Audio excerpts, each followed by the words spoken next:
The 2015 Ukraine power outage and the interference in the 2016 US election are just a couple examples of cyber attacks, which are becoming more common and more of a national security threat with each passing year. That is why cyber attack agents will be needed. Their jobs will be to not only defend their countries from such attacks, but to also go on the offense. This will entail developing and delivering strategic cyber offenses against enemy infrastructure and private or public sector systems. What kind of skills will you need for such a job?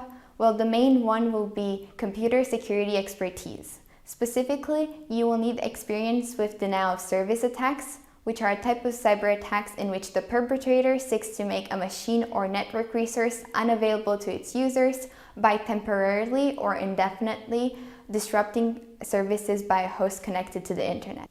Another skill needed will be experience with artificial intelligence, as it is often used for things like detecting new threats, battling bots, and breach risk prediction. These skills will develop analytical thinking, innovative, active learning, complex problem solving, and creative abilities as well. In addition, you'll need military strategizing expertise and the ability to work well under pressure.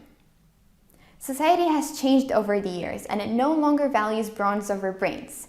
This change in values is reflected in war today, but instead of a more peaceful way to solve conflicts, it creates dangerous weapons and cyber warfare.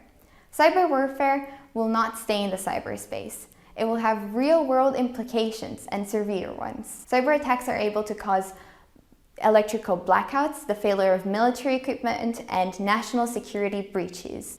They can disrupt phone or computer networks or paralyze systems, making data unavailable.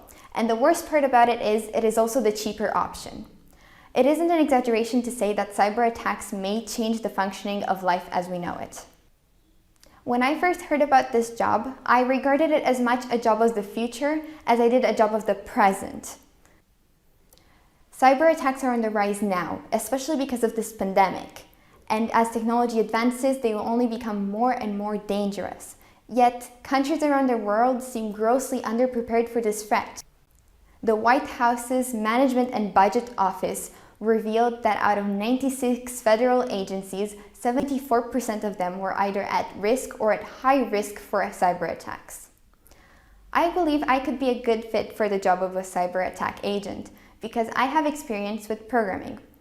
I have programmed in 7 different languages, and I go to both informatics and robotics contests in each year. I also recently participated in a software research project, and I plan to continue studying computer science in university. But most importantly, I understand the threat that cyber attacks are in our society today. I also recently took an interest to cybersecurity, even winning this year's first prize in the project contest organized by the Cybersecurity Week at our school. However, I would say I still have some improvements to do with my knowledge of military strategies, as it momentarily stops with quotes from The Art of War by Sun Tzu. Thank you so much for listening.